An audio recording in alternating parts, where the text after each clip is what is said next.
this week's video, I'm just going to break down one term that's used often in the field of corporate social responsibility, corporate philanthropy, social enterprises, and that's this concept of the triple bottom line.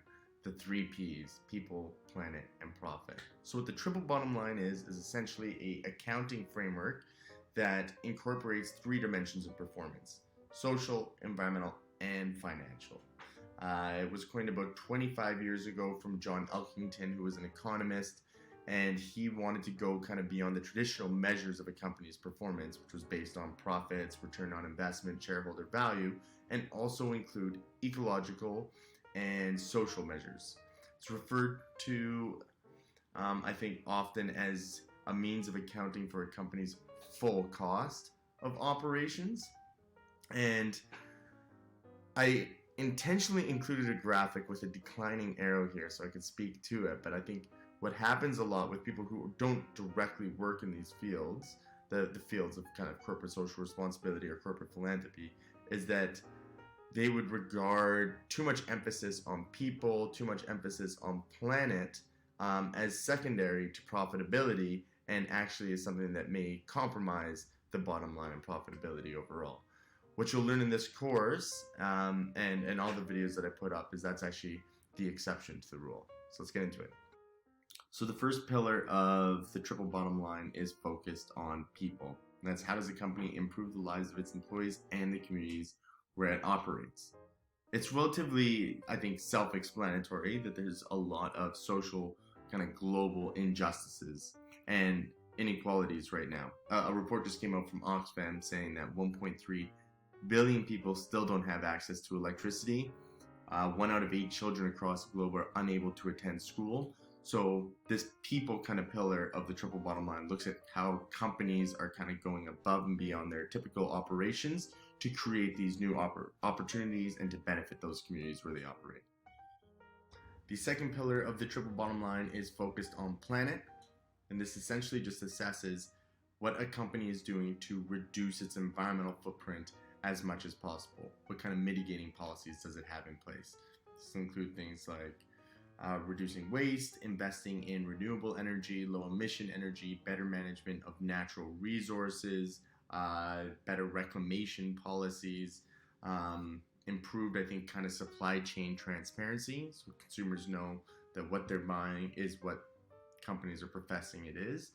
And another one that I think is actually probably the most prevalent one, at least for me, it's top of mind, is plastic reduction.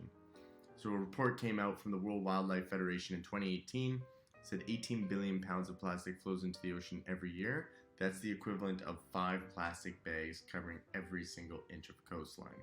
So this was an issue that was created by industrial growth, and it's also an issue that I think part of the onus to address it falls on companies and corporations. I talk about that in another video and exactly what companies are kind of doing in this sphere. The final pillar of the triple bottom line is profit. Specifically, how is a company's social and environmental initiatives and programming impacting the bottom line? How does it impact their profitability overall? I have a really good example here of IKEA being a company that rolled out a new kind of environmental initiative. They wanted to reduce corporate waste, and they rolled out something that ended up being a revenue generator. They had a new initiative in 2016 to recycle bookshelves, tables, chairs into new goods that they were going to have on their store shelves internationally. It was costing the company about $1 million a year in terms of just discarded materials, discarded supplies, because of blemishes. And once they rolled out this new program where you can purchase a table that was previously a bed, they turned a profit almost immediately. It happened within the very first year.